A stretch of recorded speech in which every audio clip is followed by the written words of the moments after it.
vai voltar às origens. Hoje a gente vai fazer movimentos de luta olímpica, mas especificamente greco-romana, que é a parte que eu mais gosto da luta olímpica. Todos os meus títulos de maior expressão foi dentro da greco-romana, que tem uma característica peculiar na sua regra. Ela lembra um pouco o judô no sentido de tu não poder ir com as mãos nas pernas. Porém, ao contrário do judô, tu também não pode usar a perna para fazer nenhum tipo de gancho, varrida. Tu só pode usar a perna como sustentação para te levantar. E também na defesa, né, tu te defendendo dentro de uma luta de greco-romana, tu não pode utilizar os braços na perna da pessoa, só da cintura para cima. Isso tanto para ataque quanto para defesa.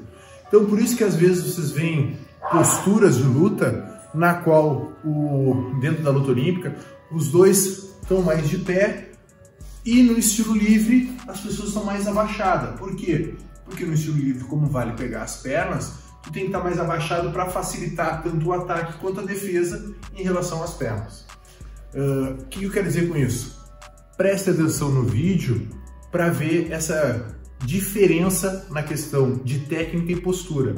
Às vezes vocês comentam, me chamam ali no Insta para perguntar para mim, por que o teu adversário não fez tal movimento, não usou tal... É tudo questão de regra, entendeu? Então se vocês forem utilizar em outra regra, vocês vão ter que adaptar conforme a regra da luta que vocês vão estar lutando. Por exemplo, vou lutar no gi. No gi tu tem que cuidar que a pessoa pode, na hora que tu vai fazer a queda, ela pode se jogar no chão para trazer para a guarda, que é uma coisa que não tem na luta olímpica, né? Então esses nuances assim a gente tem que sempre tomar um cuidado para dar certo na outra regra que tu vai fazer.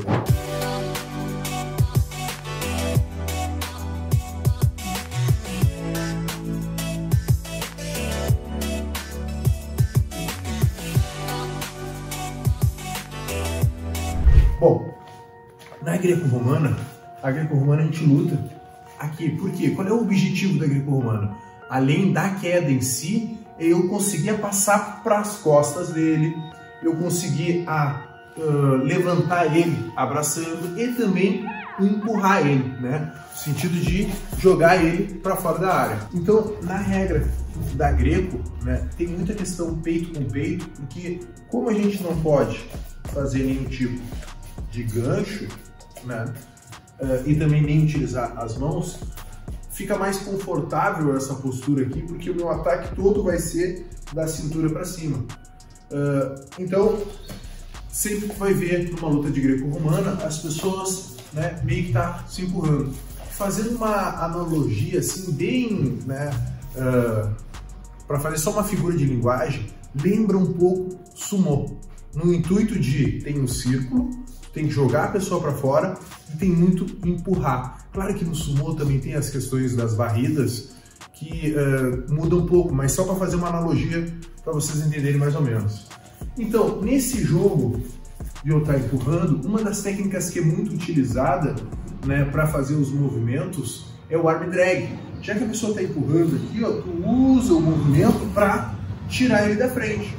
Como vocês estão vendo a minha postura aqui, ó, não vale ele se agarrar nas minhas pernas, entendeu? Eu estou em vantagem aqui, quando eu puxo ele e eu assumo essa posição, eu estou em vantagem, porque eu já estou próximo das costas dele.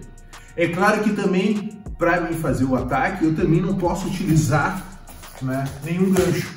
Mas o que eu quero dizer com isso para vocês? Para vocês entenderem qual é o movimento que eu vou fazer agora.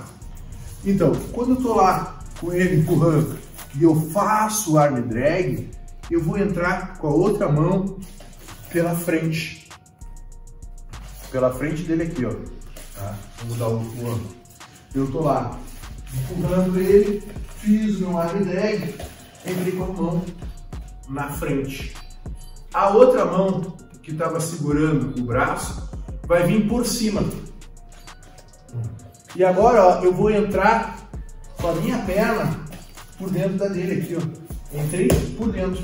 E eu vou levantar ele e botar no meu ombro. Isso tudo eu consigo fazer porque ele não pode segurar nas minhas pernas. Entendeu? Porque na greco-romana a regra não permite ele fazer isso. Então ele fica meio sem pai nem mãe. Quando eu fiz o arm drag, entrei, segurei, né? E tô aqui, e eu tô em vantagem aqui. Agora eu vou levantar ele e botar ele no meu ombro. Botei ele no meu ombro. Para derrubar ele, vou segurar a cabeça e projetar ele de frente. Aqui eu não caí em cima. Na hora da luta, tu vai cair em cima da pessoa. Até porque um dos jeitos de terminar com a luta greco-romana é tu fazendo o touch, né? O touch que eles chamam, que é encostar os ombros do teu colega no chão, as escápulas, e manter ele no chão. Então por isso o cara vai cair em cima e vai segurar para terminar a luta.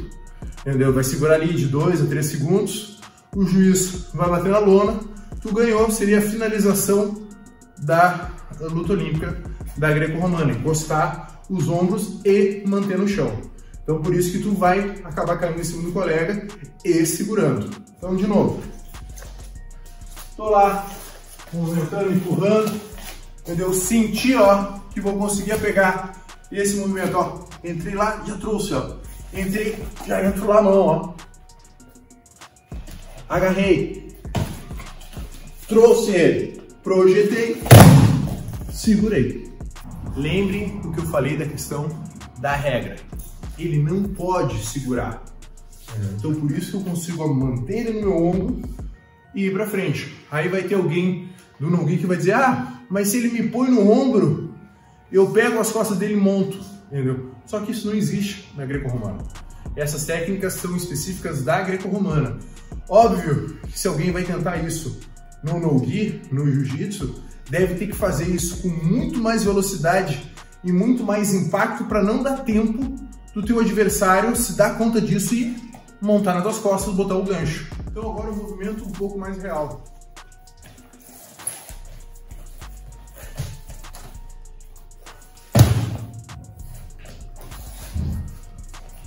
Nota que mesmo sendo um movimento um pouco mais real, eu dei uma seguradinha para não cair em cima dele. Até porque a gente tem uma diferença muito grande de peso e eu não quero machucar o colega. Então cuidem, na hora que vocês forem fazer com o colega de vocês, de não enterrar ele de cabeça no chão. Claro, se ele for amigo de vocês, né?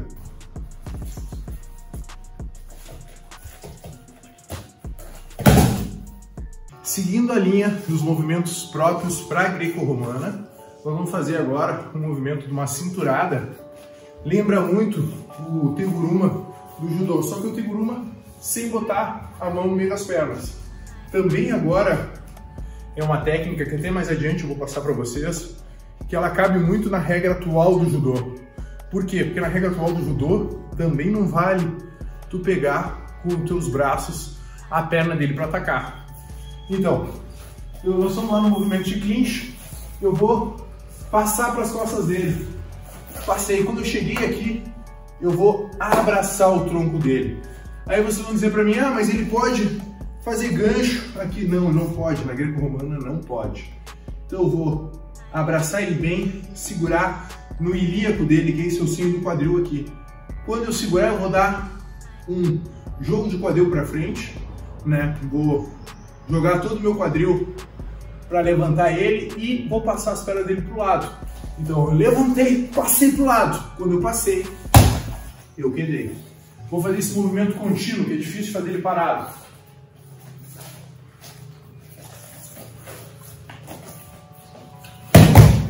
Aonde eu seguro para ele não escorregar de mim? Duas. Primeiro, quando eu passei para cá, essa mão que trazia ele para mim. Dois, essa mão, quando segura, eu tenho que colar ele em mim, para que quando eu jogue o quadril, entendeu? Ele fique grudado em mim para me conseguir derrubar. Eu tenho que trazer ele junto de mim para conseguir ter domínio sobre o corpo dele. Senão ele vai ficar solto, ainda mais que de lycra e suado, escorrega muito. Você tem que pensar que o adversário que vocês estão lutando, ele não vai aceitar, né? Ele vai estar se movimentando, ele vai estar... E se tu não está bem conectado nele, é muito fácil de tu perder o controle do corpo dele e não conseguir fazer. Então eu preciso agarrar bem. Vamos fazer um movimento agora um pouquinho mais real.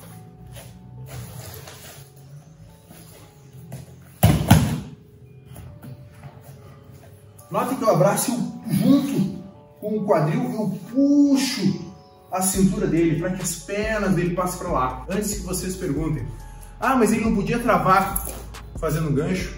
Na greco-romana não pode.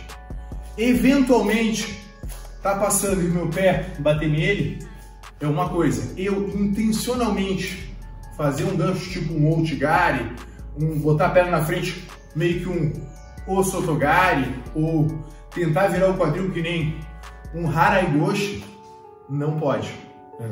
De maneira alguma pode. A única coisa que ele pode tentar fazer ali são movimentos no qual ele não utilize as pernas dele ou os braços nas minhas pernas, na minha cintura para baixo. Como é que a gente faz dentro da greco-romana para quando o colega da gente, o adversário, vai para as costas e a gente conseguia defender, mas defender já fazendo um contragolpe? O pessoal do judô vai linkar bem isso, ele lembra muito uma técnica do judô chamada makikomi, né?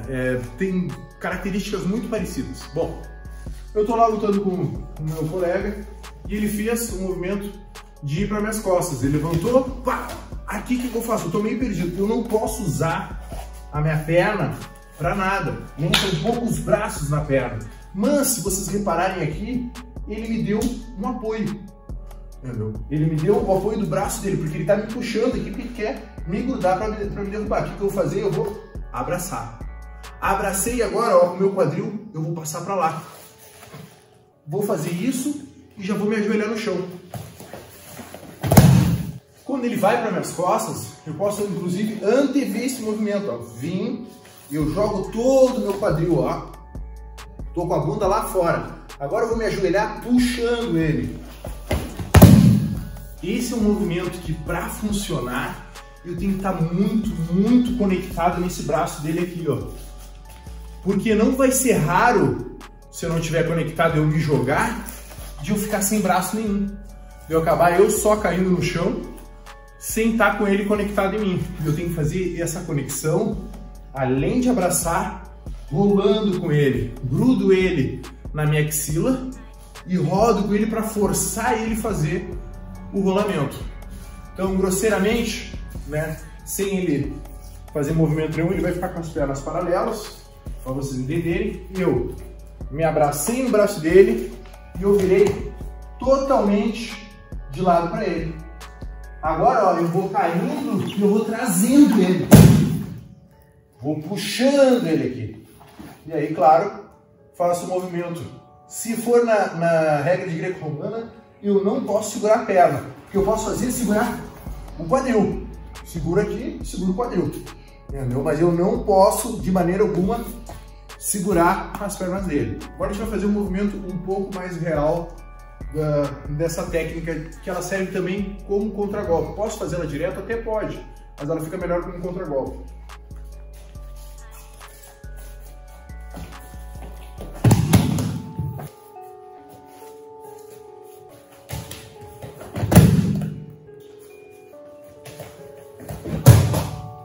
Agora a gente vai ver um dos movimentos mais clássicos da greco-romana, que é o supplé. O supplé tem várias maneiras de fazer. Eu vou fazer de uma maneira na qual eu, sinceramente, considero uma das melhores de fazer, porque tu usa a força centrípeta. O que é a força centrípeta?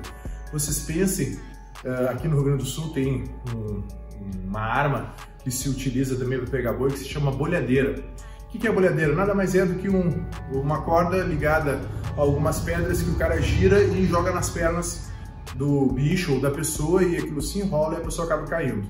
Então a força centrípeta, ela é esse movimento na qual sai em giro, a força ela sai do centro para fora, né? Exerce a força para fora. Uma outra figura de linguagem, máquina de lavar, né? Quando ela está fazendo a ação dela para secar, na qual ela começa a girar, tu vê que as roupas todas elas ficam no canto, e aí por causa disso a água começa a sair para fora, né? Começa a sair do centro, né, para as extremidades. É mais ou menos esse movimento que a gente vai fazer com a questão do supplé. A gente está lá no clinch, né? Um movimento muito comum na greco, em que os dois seguram atrás, né? Ele tá segurando lá. O que os dois aqui estão tentando fazer? Um tá tentando levantar, tentando passar para um lado, tentando mexer para o outro. Então, essa postura é muito característica da grego. Como é que eu vou fazer o movimento? Eu tô aqui, eu vou sair, ó. Sair da cara, vou puxar ele para cima de mim e vou jogar ele ali. Eu vou fazer esse movimento em círculo. Então eu tô aqui, quando eu sair pro lado, eu já vou trazer ele. Esse movimento, ele é um pouco difícil de fazer ele parado, mas vocês terem ideia, vou fazer primeiro sem jogar, né? Eu tô aqui, passei, joguei ele. Seria esse movimento, só que agora eu vou fazer ele derrubando. Agora eu vou mostrar o movimento, ele mais como ele vai ser feito no movimento real, que é já jogando. É difícil de fazer ele passo a passo. Então, eu estou conectado nele, eu vou sair para o lado já derrubando ele. Quando eu trouxer ele para cima de mim, não tem mais volta, já é queda. Nota que eu faço o movimento quando eu uso o peso do meu corpo para fazer o movimento, eu já estou trazendo ele para cima de mim para jogar ele aqui. É um movimento que ele não tem como ser feito lento. Para te ter a maior eficiência dele, tu tem que fazer essa rotação muito rápida para tu conseguir usar o peso do teu corpo junto com a tua força de puxada para facilitar o giro para jogar ele. O movimento agora é um pouco mais real, né? Ele lembra um pouco aquela movimentação de quem faz o arremesso do martelo, né? O cara joga, faz o giro para conseguir jogar mais longe o martelo no atletismo. É mais ou menos parecido com aquilo. Vou mostrar em outro ângulo para vocês.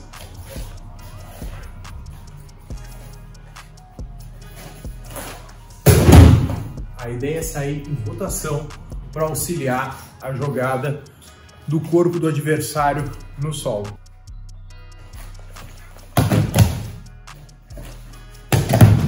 Bom, galera, esse foi o nosso vídeo de hoje. Lembrando para vocês, eu falei no começo, mas não custa repetir para vocês, são técnicas de luta olímpica, mas do estilo greco-romana, que tem uma característica toda própria na questão da regra. Não vale tu utilizar as mãos nas pernas do colega, nem tampouco usar a perna como ganchos ou varridas para derrubar o teu adversário. Então por isso que ela tem toda uma característica própria de postura e de movimentos que às vezes vocês ficam me perguntando, mas por que o teu adversário não fez assim, não fez assado? Porque não vale na regra. Onde vocês podem adaptar isso? Em toda e qualquer luta, desde que vocês entendam a regra que vocês têm. Vou dar de novo o exemplo do no-gi. O no-gi tu tem que cuidar quando tu vira as costas, porque o cara pode simplesmente montar nas tuas costas. Quando tu vai botar o cara no teu ombro, tu tem que cuidar por quê? Porque ele pode se agarrar, porque na regra do no-gi, a queda não é tão importante. Entendeu? Existe a queda, existe a pontuação, mas o que vale mais? Ficar numa posição de vantagem na qual tu consiga finalizar a pessoa, e aí sim terminou a luta. O cara bateu por estrangulamento, chave de braço, chave de pé, chave de joelho, já era. Assim termina a luta. Características de outras lutas, vocês vão ter que sempre ver o que consegue linkar na regra que tem. Questão de treinamento. Gente, eu não aprendi a fazer essas técnicas treinando 1, 2, 3, 10 vezes. Eu não conseguia assim. Como é que eu fiz? Treinando muito, vendo meus erros, tentando segmentar as coisas para conseguir aplicar e ter excelência no movimento.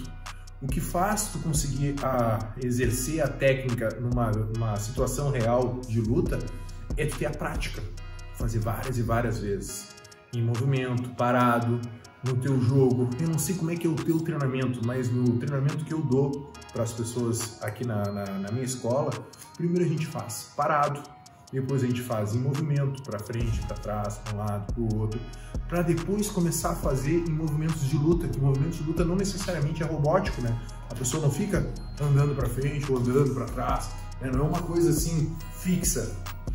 O cara tá na luta ali, ele tá se movimentando, às vezes para um lado, às vezes para o outro, e tu conseguir encontrar o jeito certo de fazer a técnica nessa movimentação, tu antes tem que passar pelo que é mais fácil, parado, sem fazer dificuldade. movimentando sem fazer dificuldade, depois movimentando como se fosse luta, mas ainda deixando, para depois tu chegar mais adiantado, com mais tempo de treino, conseguir chegar no movimento real próximo da tua luta que acontece, seja qual regra for, entendeu? Sempre lembrando para vocês que vocês, além de treinar o movimento parado, em círculo, para frente, tem que treinar na hora do teu rolo, na hora da tua luta, porque ali é que realmente vai aparecer as dificuldades, que é quando tu não combinou, o colega não tá deixando, e tu vai ter que encontrar a maneira de fazer. Outra coisa muito importante, existem técnicas de acordo para cada estilo de biotipo e estilo de jogo. O que quer dizer de jogo? Qual é o teu estilo de luta? Fazendo uma analogia para o jiu-jitsu, assim, tu é mais passador, tu é mais guardeiro, entendeu? Trazendo um paralelo assim para lutas de pé, né, de queda, como judô e wrestling, tu gosta de usar mais ganchos, tu gosta de usar mais quadril para derrubar, tu gosta de usar mais o braço. Isso tudo tem a ver, né, com a tua facilidade para exercer tal técnica que você exija um pouco mais de força ou um pouco mais de velocidade, ou dentro da força um pouco mais de força de braço, um pouco mais de força de perna, um pouco mais de força de sustentação. A pessoa, para levantar o outro e botar no ombro, ela tem que ser uma pessoa com um certo nível de força para suspender o colega e botar no ombro. Se ela tem dificuldade de suspender o colega, ela tem que primeiro treinar a força dela, e existem educativos para isso, não precisa necessariamente ser só musculação. Claro que a musculação ajuda muito, mas não necessariamente só musculação. Existem exercícios que tu faz com o teu colega, educativos que tu faz para desenvolver essa força de pegada. Às vezes tu tem a força na musculação, mas tu não tem a força concêntrica e excêntrica dos movimentos de luta, né? Um outro tipo de força se chama força isométrica, de manter o colega. Aquilo que eu mostrei no vídeo para vocês, de segurar o colega em ti. Isso faz toda a diferença para te conseguir fazer a técnica. Porque se tu não consegue manter ele fixo em ti, para te conseguir gerenciar com o corpo dele, fica muito difícil. Porque ele começa a ficar solto, né? E tu perde o equilíbrio de como fazer o movimento para ter noção onde tu vai derrubar ele, né? Vou levantar ele, quero derrubar ele de costas. Vou levantar ele, quero derrubar ele de cabeça. Tu vai tentar fazer e escapa, né? O cara consegue fazer outro movimento e às vezes até tu acaba dando de bandeja um ponto ou uma posição, fica numa posição ruim em função da tua falta de força. Isso tudo vocês têm que analisar antes de chegar e dizer assim, ó, essa técnica não serve. Essa técnica é fraca, entendeu? Essa técnica pode ser fraca para ti, pro teu jogo. Outra questão de biotipo, né? Você ver uma técnica de uma pessoa que ela é leve fazendo, com certeza uma pessoa peso pesado vai ter uma certa dificuldade de mobilidade para conseguir fazer em outro peso pesado. Ou o contrário, o peso leve que ele faz, a mesma técnica que ele faz na categoria dele, num peso pesado, de repente não vai ser bem assim, entendeu? Isso também influi. A questão biotipo, né? Tem certas técnicas que ficam mais afeitas para pessoas mais fortes ou pessoas mais leves. Se tu gostou desse conteúdo, curte o vídeo, me segue nas redes sociais, se inscreve no canal e sempre lembrando para vocês que tem a possibilidade de vocês irem no meu perfil do Instagram, comentar ali no meu direct, falar comigo se vocês tiveram alguma dúvida, não entenderam, porque às vezes tu não entende e a coisa fica meio sem nexo para ti naquele momento e tu precisa devagar entender, perguntar as coisas. Me chama ali no meu direct que vai ser legal de bater esse papo com vocês, até para explicar para vocês e também para moldar o conteúdo cada vez mais para o que vocês estão precisando, para a realidade de vocês. Isso aí, galera, um abraço, próximo vídeo, tamo aí, é isso aí.